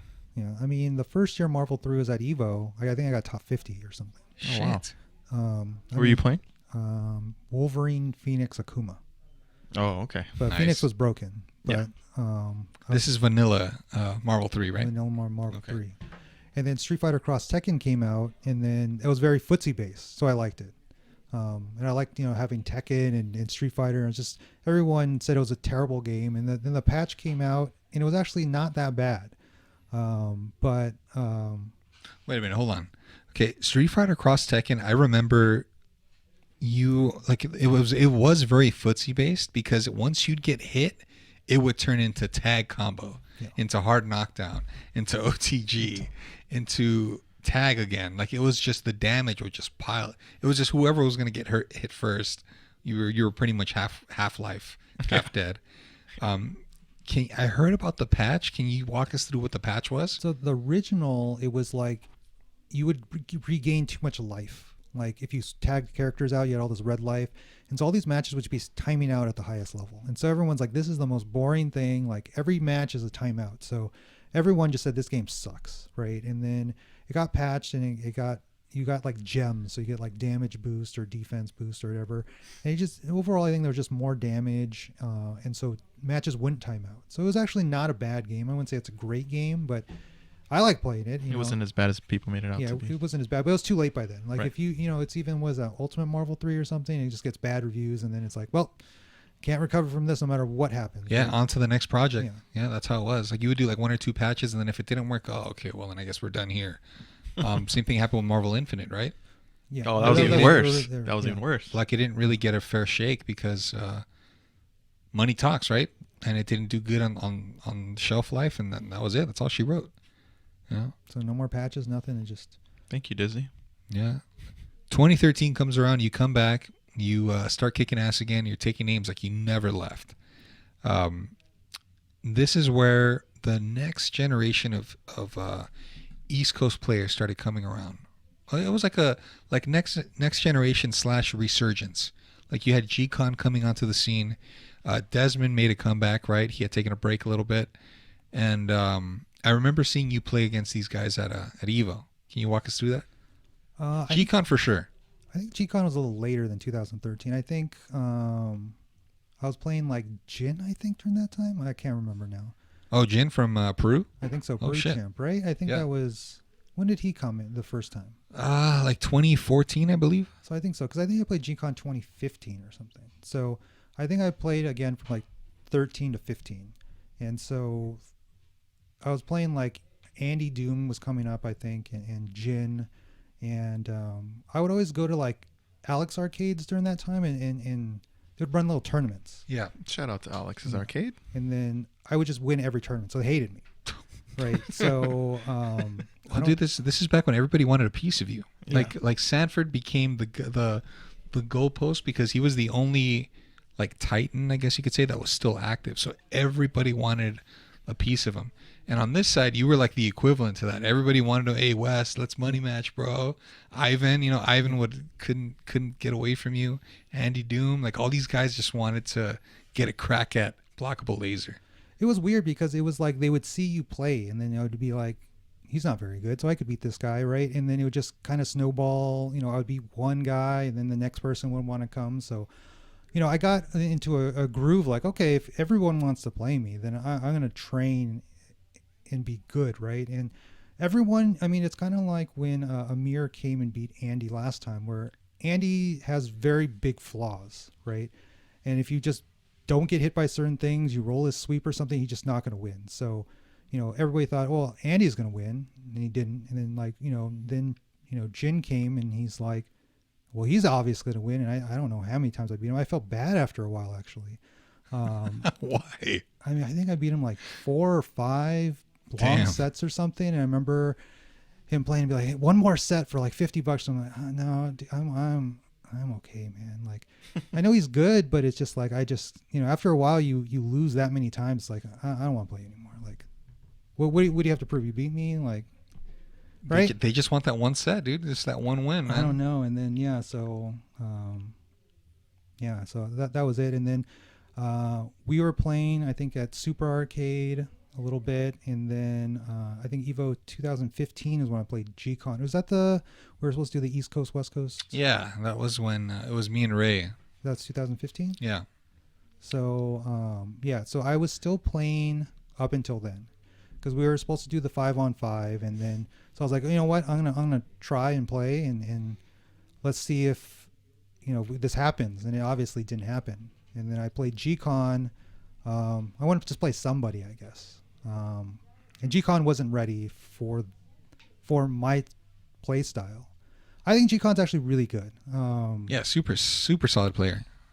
I just think he gets in certain ways. He uses certain ways to get in. He uses certain resets. He uses certain guard breaks. And, he's just a little too one-dimensional. And if you just take away, like, I don't think I've ever lost to MSP after a certain year. I can't remember. I don't think I've ever lost in tournament in one Yeah, money match. you do really good against Magneto in general. So it's just kind of like my strategy versus Magneto is I take away your favorite thing. So if you like to dash in on the ground, I'm going to take that away from you. If your favorite reset is this, I'm going to look to block that. If your favorite guard break is this, I'm going to try to figure out a way to do it, whether push block, mash, whatever. And so I take away your favorite things as Magneto. And as Magneto players, it's a nightmare. If you can't adapt past your favorite thing, it's going to be really hard for you. And that's why Testing your metal. Yeah. So I couldn't have put it better myself, dude. That's an amazing way to break it down. And that's where a lot of people fall into their groove of just playing a certain way and kind of having I call it the choreography, right? Like you do certain things in a certain order and it tends to work. When it doesn't work, it just fucks you up because you're forced to move differently. And like you said, if you can't adjust to that, then, what are you going to do? Yeah. So definitely MSP long sets never lost, I don't think, to anyone. And sometimes I would lose to like MSS sometimes, but MSP, it's just, I would never lose to MSP. Tournament 2 out of 3, long sets, whatever, 3 out of 5 for $5, never lose. It's just crazy because looking back at it, you always knew where to be and when to call cap. It's crazy because you're not doing anything fancy. It's just fundamentally sound, and that's pretty much it. And it worked for you over the years. Yeah, I think it's just some of it is just people don't call cap and they sit there and they don't take space. So like when I'm playing with Sentinel versus Magneto, I take space. People think like I run away, and it's not true to a degree with Sentinel, that I'm actually pressuring you. That if you're dashing back, I'm flying forward, dashing forward, lasering you, something like that. I'm trying to take space, because once Sentinel's in the corner, he's dead. You know, he gets thrown, he gets guard broken, he gets whatever, you're dead, right? So I don't want to be in the corner ever. And so I'm really good at taking space. I think the worst or the biggest mistake of Sentinel players against Magneto is they have bad spacing, and they don't take space when Magneto gives them space. If they're gonna, you know, even if they call Storm Assist or something, you could just fly over Storm Assist and not get hit, right? And just sit there. If Magneto dash on the ground, you just frying pan or whatever, right? And if they air dash, Magneto's air dash is slow. Like if he dashes forward, I could fly back as fast as you could dash, right? So Right. as long as I don't have terrible reactions, I should be able to react to your air dash. I just have to watch for your ground movement. And so as long as I could protect my ground, then Magneto's really no problem. It's just the beginning of the match, or, you know, if he guard breaks you and kills another character or something, then that's the problem. Do you feel like these are techniques that can be taught, or is it just something that you need to find within yourself as you go along the way? I mean, I think every player has their own strategy, so it's not like my strategy works for everyone. But like Locke, he asked me, how do I face Magneto? And I told him, like, this is what you should do. This is where you should call Doom. This is where you should fly. This is what you should do. And he's actually got a lot better against Magneto. And recently, and I'm not taking all the credit, but he asked me, what should I do? And I you know, gave him a little diagram what he should do in these situations, told him what he should do. And it seems like he's a lot better against Magneto than he was before. For sure, yeah. At Fight Kingdom, he did very well. Yeah, made it all the way up to the finals. Yeah. So, before Fight Kingdom, I was telling him what to do. And then Spider-Man came in, and we all know what happened then. Dude, it's crazy, man, to talk about all this history, man, that happened back then, all the way up to where it got us today. I mean, do you realize that our money match was 14 years ago, almost to the day? That's crazy. 14 years ago, bro. Like, that's ridiculous, right? There's something that we talked about also, and that's how the skills that we learn from Marvel 2, how they transfer to other games, and vice versa. Do you feel like there's a connection between players who only play Marvel 2 and they can't transfer those skills over to other games? Or do you feel like it's better to start with another game first and then play Marvel 2? I think Marvel 2 is one of the hardest games to play, because you could play whatever way you want, right? Even if you have the same team, you can play whatever way you want. Whereas Street Fighter, Guilty Gear, all these other games, you kind of have to play a footsie game, and then once you knock them down, there's an optimal thing to do. Some sort of mix up, some sort of something that's very optimal. Or with Marvel 2, you can do whatever you want. So I think that Marvel 2, the footsies and spacing is horrible for all the new players. Like, some things work, and but their spacing in general is just terrible. It's just awful, right? Like, they get hit the same way, they hit people the same way, and it's just kind of like it's the highest level of Marvel right now, but at the same time it's kind of ugly in the spacing wise. You guys are fast, you execute well, you get one hit kills, you can do 300% combos, like all this, like that's amazing. Like, we didn't have that execution when I was playing, right?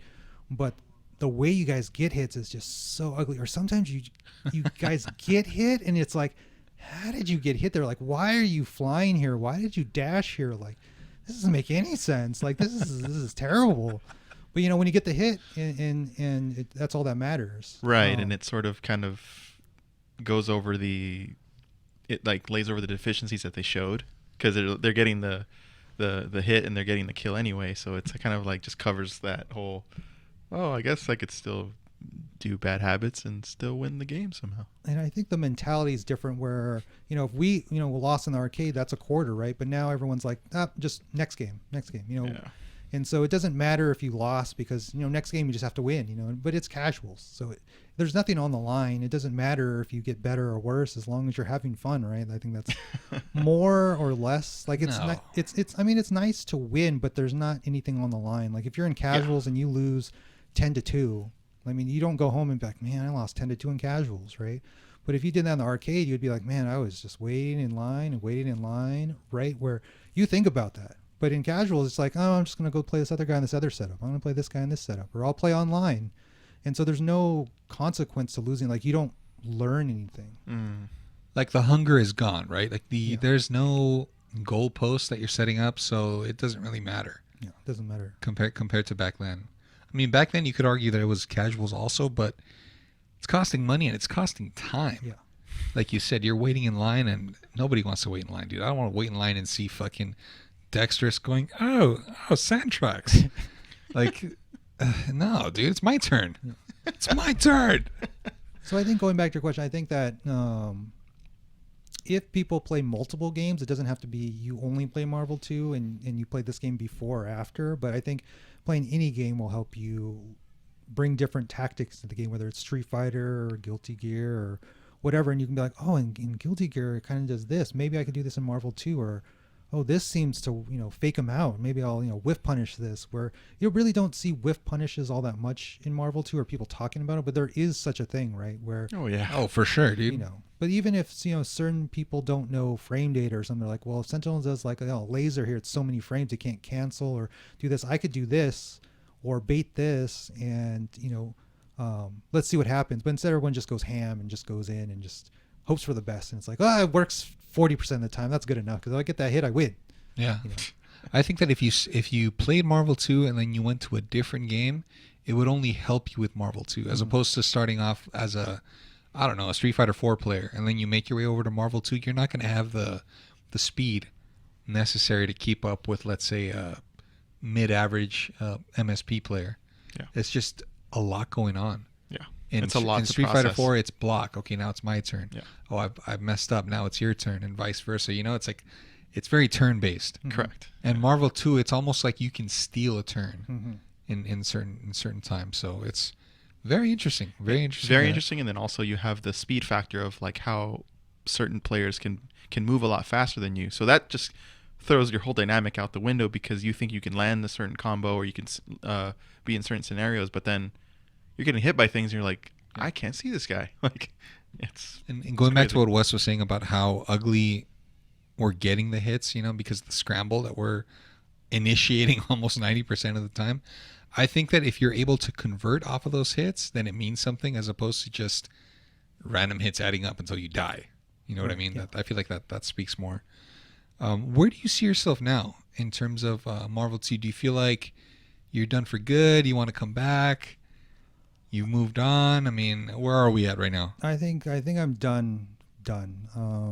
Unless something crazy happened, like, in 2020, it was like Marvel would be on the main stage. And I thought, well, maybe. Well, remember, we were almost there a couple of years ago before COVID hit. Yeah. The Tournament of Champions. Yeah. Would you have participated in one of those tournaments? Something like that. Yeah. NorCal Regionals or what was the other one? Combo Breaker, I think. I think there was the East Coast one. There was two in the East Coast. I think one was in Philadelphia. Yeah, we're supposed to go to that. Yeah. And then there's two in the West, right? NorCal and Socal? Shit, I'm not sure. I don't think there was Socal. I think it was just NorCal Regionals. Just the NorCal one, right? Okay. Yeah. Would you have participated? Yeah. I mean, we were going to go. I mean, I think when that announcement hit, I played like a little bit. And so me and Jatron, we went to Atlantic City. And we played in one of the tournaments over there. And I played G-Con again. Oh, shit. Yeah. So I was playing like a little bit, but then once, COVID hit, then I was like, well, I guess I'm done for this. Is a sign where I'd never need to play Marvel 2 again. Okay, let's say PlayStation 5, Marvel vs. Capcom 2 remastered in the online store. Would you play? I mean, I guess I would buy it, but I don't think I would play it. Because, I mean, there's online things like Fightcade or something, right? But I don't play that, so. Yeah. I still haven't set that up, dude. I've been meaning to, actually, I think I'll do it today, actually. I'm trying to tell you, man. Yeah. I just need to make sure I get that paywall because I'm not trying to get my footage ripped by all these freaking content vultures. Yeah. But, dude, it's, we live in a very different time. Do you feel like the FGC code of conduct has kind of changed, like the way that people interact with each other nowadays compared to the arcade climate back then? I mean, I think at least now you could kind of compare yourself to other people. Like if you wanted to play someone on the East Coast, you could play a set and see how good you were. Where when I was playing, I had no idea if I was as good as someone on the East Coast until we actually played in person, right? So you could say all you want. You could watch all these match videos. Like a lot of people from like the South or, you know, different regions are like, we're the best. Look at how combos we can do. It's like, well, look who you're playing against, right? And so we're like, you know, East Coast, West Coast were the two strongest regions. And it's like, until we play, we have no idea if you're better or not. You know, I mean, obviously, with all the results, the East Coast, you know, with just Justin alone was just so good. But, you know, up until that point, you don't know. Every year you go, well, who's better? Who's better? Who leveled up more? And you don't know. But now, yeah, you could argue that the stakes were even higher back then. If you lost to, I don't know, let's say somebody on the East Coast, like we'll say Mike Infinite, for instance, right? You didn't know who he was. He was just a random Rotron player. You lose to him, you have to wait another year, and you're probably thinking like, fuck, dude. There's at least one guy out there who's going to pose a problem, and that's this guy. Yeah. Right? For you personally, right? Not in general. But without online play, without, I don't know, social media back then, where you'd be able to contact somebody and say, hey, man, we got to run a set it up. I'm going to be at this tournament. Like, there's no way to do that. You just have to wait and see if you see this guy next year. That's a long time, bro. That is. So that's why it was so hard back then, and knowing where you were, who the top 20 players were, where now you could kind of say, oh, this guy played this guy and he won. And yeah, it's a little laggy, but at least you kind of know. You have an idea. You do. Yeah. So I think now it's great if Marvel 2 came back and there's an online scene, because it's just more access. But just the ways we play is just not very good. Yeah, and what we have now, we still struggle with, you know, not everybody has the right stick or the right board or the right settings, you know, on their PC or whatever the case is. So it's not perfect, man. It's something, but it's the best we have right now. Yeah. I mean, Ivan, you play on I play on Fightcade. On Fightcade. What do you think about it? I think it's a good just for matchup experience, as is most of the online stuff. You get a good experience against multiple different teams, how people play, but nothing beats playing next to your opponent locals, like on a Dreamcast. It's just, there's nothing like it. You can't replicate it even in Fightcade. Again, you're playing from the comfort of your own home, and there's no really pressure on you. And by you playing next to somebody, I mean, you just have to up the stakes a little bit more, and you're forced to play, in my opinion, at a much higher level. So at least it's something, right? It's not perfect. But right, it's not perfect, but again, it's good for matchup experience. It's something. Yeah. Wes, we're going to go ahead and get to the final questions. All right, for the podcast. It's been a great conversation so far. A lot of topics that we touched up on. Fucking turns me on, dude. Yeah, dude. I do have a couple of questions, okay? This is a segment of the show that we call the Run Back, okay? Since we're looking at everything retrospectively, is there anything that you would like to do different back? If you could go back and redo a certain match or a tournament or a set, a money match with anybody, is there anything that you would like to go back and correct with what you know now? I think for me, I wish I traveled a little bit more. Interesting. Maybe went to, East Coast more. I think when I was really good, I didn't take advantage. Well, I don't think there's a lot of tournaments to go to. Like, I would go to NorCal every so often, but like, just traveled. I mean, I wish there was just more tournaments like there is for other games. Like, I wish there was more than Evo. And I mean, we had Socal regionals and stuff, but it was always run very poorly to me. Like, we had like a West Coast war zone. It was just like 5 hours. Shit, I totally forgot about West Coast war zone. And I remember signing up for that, and it was supposed to start at, I think, 2 p.m. or something. And my first match was like 8 p.m. or something. I'm like, fuck this shit. I'm not even playing. So I just left. Because I'm like, this is stupid. Like, I like didn't eat.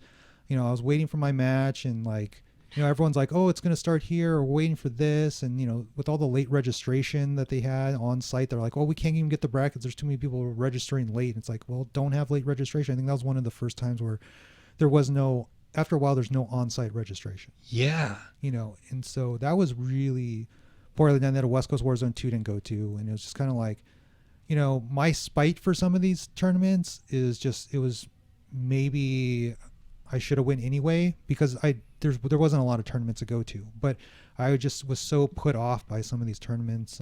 But I wish I traveled to one time I was going to go to CEO, and CEO got canceled the year I had a flight booked. Oh shit! And then CEO got canceled. So it's a lot of things where it was either I didn't go to or I was going to go to, and then it just got canceled or some other things. But I felt like those 2-3 years while I was super good, I should have just money match as many people as I could, see where I could have been, because I knew I was good, and people in SoCal knew I was good, but there was never like a huge money match.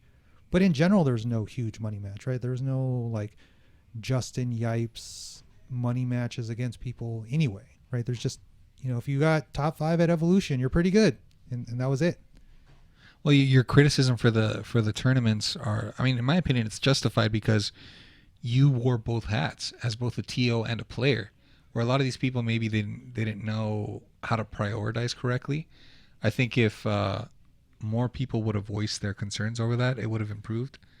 I feel like most people do a better job now, I think, especially with late registration. That's kind of been nipped in the bud because, like you said, it causes problems if people register last minute. What about losses? Any set that you lost that you feel you'd want to go back and correct? Not really. I mean, when I was playing and I played people in money matches, I almost never lost. The ones I lost, I wasn't playing 100%. Like, I wasn't, fully playing. So, I mean, I guess if I had to pick one, I mean, if I can go back in time and be at my full strength, I guess I would play Neo again. But I mean, and he'd play you right now, dude. But it's something where he could have that win, but I know like I wasn't playing, so yeah, it's not like I can't sleep. The day after the money match, like I was like, well, he beat me. Like I wish I would have played more, I guess, but right. It's nothing like that. It was more like people. I could have played maybe if there was some match like. Maybe playing Yipes or something, okay. One of the Evos, but it wasn't organized back then. It was hard, you didn't have social media. It was just kind of like on SRK, like, and it's kind of like if you go out and call someone out and you lose, you just look like a fool, right? Like there's all this hype behind it. Tell me about it, dude. Nothing against you, Ken, but it's just something where there's a big risk where, if you call someone out, if someone calls you out, it's not so bad, but if you call someone else out and you lose, it's like, oh man, why did I do that? Like I didn't have to do that, right? I know the feeling, dude, all too well. I think that I went on a streak. Like I was a reverse streak. Like I would call people out and I'd lose. So like I called you out, I lost. I called Neo out, I lost. Reset. I called Reset out and I lost. Like I was like on a reverse streak with money matches. Like who am I going to lose to next, Fucking horrible, bro. I think that taught you how to play in big matches. Oh, for sure, yeah. Especially since I would play other games like Street Fighter 4, Street Fighter Cross Tekken, and I'd bring that back to Marvel too. And so instead of just playing MSS, I started picking up Team Matrix. And then now the footsie game is a little bit better, whereas before it was just let me rush you down. Oh, I know you're push blocking, but I'm right back in your face. Mm-hmm. I feel like it slowed down my Magneto a little bit. Right. Yeah, my Magneto is not as overwhelming as it used to be. Storm, I feel like, is my strongest character now. Sentinel with close second, but the skills that I brought over from Street Fighter 4 helped me in my Marvel 2 game. And I would recommend anybody who's a Marvel 2 player, if you guys aren't dabbling with other game engines, test it out and see what you can cross over, from all these different games. And that leads me to my next question, Wes, is we still have an influx of new players that are coming in. New blood. Yeah, the new blood's coming in every so often. For those listening, do you have any advice for them that are barely picking up the game, things that they should focus on, prioritize? What advice do you have for this new blood? I think as I said before, it's like every loss, you should just try to get one thing better. Be like, what could I do one thing better? Like I dropped this combo, let me practice combo more. It's like I got hit dashing in here, let's not dash in here. Like every time just pick one tiny thing, and it could just be every day, just try to get one thing better. Be like, hey, look, my dashes are crispier now, right?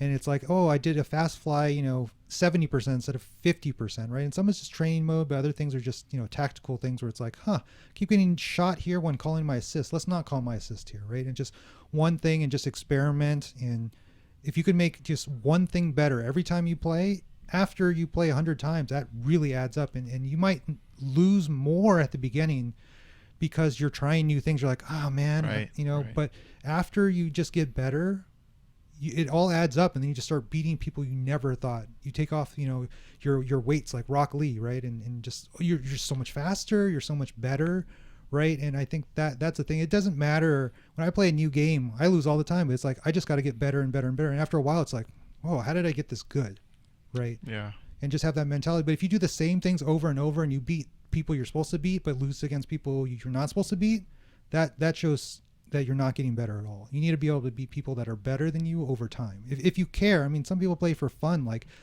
I could never play things for fun that's competitive. So I think that's one of my biggest flaws was I have to be good at something. It doesn't matter if it's video games or chess or sports knowledge or whatever it is. I had to be better than you. And as a kid, it was just overwhelming for some people because it was just like, no, I'm right. And it's kind of like I dialed it back as much as I can. But I was always just trying to get better and just looking at my gameplay and be like, what can I do better? What does this guy do better? Like even at Regency and the people that were mid-tier, I would take stuff from them. Like, oh man, this guy does like, this tricky like guard break with this character. I wonder if I could do it with Sentinel or Storm, or maybe I should tag here like this guy. Like he keeps hitting people with it. Like, I wonder why that happens. Let me try it out, right? And just put it into my own gameplay and be like, oh, okay, this is why he does this. And all right, I'm going to incorporate it in this situation. Dude, that's solid advice. You guys heard it here first from Blockable Laser Wes. I'm the same way, dude. I feel like if I lose, I'm like, fuck this, dude. I don't want to play anymore. Yeah. But it's part of the learning process. You got to take those L's, dude. Yeah. Marvel 2 right now, like we talked about, I'm kind of getting bored. So I've been picking different teams, even Cable, like a character that I've never dabbled with, and that's how fucking bored I am. So when I'm taking these L's, it's like I want to pick MSS or pick Matrix in the next match, but I can't. It's like, yeah, you have to embrace the struggle. Oh, and it fucking sucks, dude. It sucks because it's like coming from you too, gang, because like you're used to winning and just asserting your dominance in a certain way, and then you're having to play a different way, and then you're losing too. So you're like, "Fuck this! I'm just gonna pick my team." But no, definitely what Wes said is like, it's just the mentality that you bring into the game, having that growth mindset of knowing how to pick apart your mistakes, reflect back on your mistakes, and just make small incremental changes. It doesn't have to be like something drastic, but enough to like, have you try to improve on a daily basis. So I do have one final request, Wes. Is there any chance that we could see a Blockable Laser Twitch stream in the near future? No, I might appear on someone else's stream, but definitely not my own. I could just imagine you running online games and just saying, "Oh, why would you do that? That's terrible. Terrible decision." And you just fucking obliterate them with like a Sentinel Fly combo or something. I can seriously see Wes as like a mentor for like the next generation. Just for sure. From the way he like approaches the game and the way he's able to coach. So I think he's easily like, one of the better coaches. Obviously, look, all the top players that, even ask him now like for advice, and he's able to, pick apart and dissect like, oh, this is where you're doing wrong, and then he's able to like help them improve. I think from a coaching standpoint, like he's actually pretty damn good. Well, the best thing about it is that Wes will always tell you how it is. Yeah, he won't sugarcoat things. Without any sugarcoating. I've always respected that about you, brother. You've always been straightforward and direct, and I feel like that's how it should be. I've always said that transparency is the best thing, right? Yeah. So if I'm fucking up, like nobody likes to get called out on their stuff, but if I'm messing up and you tell me, "Hey, dude, knock it off," like you need to stop doing that and start putting this into your gameplay because this is why you lost. Like that's what I need to hear. Yeah. Like, I don't know. Same about for you me. guys. Same for me. Yeah. I have a lot of things. Yeah. Yeah. Over the years, Wes, you've given me a lot of advice, brother. I do appreciate it. It's made me a better Marvel player, a better person overall. So it's much appreciated. With that being said, guys, we're going to go ahead and close out. Wes, do you have anything else for the community? Anything else that you want to say? Any shout outs? No, I think I'm good. I think I got a lot off my chest today, and good discussion. Dude, man, it was an honor having you here, Wes. Being one of the OG players, and thanks for having me on. Thanks guys. for everything, man, and for also helping out the community as you have. And dude, like your matches have always been something like entertaining as fuck, yeah, to say the least. All right, guys, we're going to go ahead and close out. Wes, once again, thanks for being on the show, brother. I hope to bring you back on a second episode with, hopefully we have Duck with us next time. Oh, man, that's going to be fire. Duck's got a lot of stories, man. I got to convince him to get on there. He says he's not much of a public speaker, but... It's okay. We can work with We can fill in the blanks. Oh, man, me and Duck had a lot of first to 50s, man. It's pretty crazy. There's a lot to talk about with him, dude. I think him we'd have to do a two-parter for sure. So we're going to... All right, guys, thanks for listening. Wes, unfortunately, guys, we don't have a YouTube channel for him or a Twitch or anything. But make sure that you guys look up his matches on Zach D. Go ahead and look on YouTube. There's plenty of content of his on there that you guys can use. Very fundamentally sound Santhrax gameplay that you'll see on his behalf. Check it out. You guys might learn a thing or two because there's a lot of his content out there. With that being said, we're going to sign off. Thanks for listening, guys. Ivan, you got anything for us? No, thanks to everybody for tuning in once again, and as always, leave your comments and any suggestions you guys want for the next episode. And thank you guys for being part of this journey with us. So. All right, guys, this is episode 2, season 2, and we're signing off. Take care. See you guys.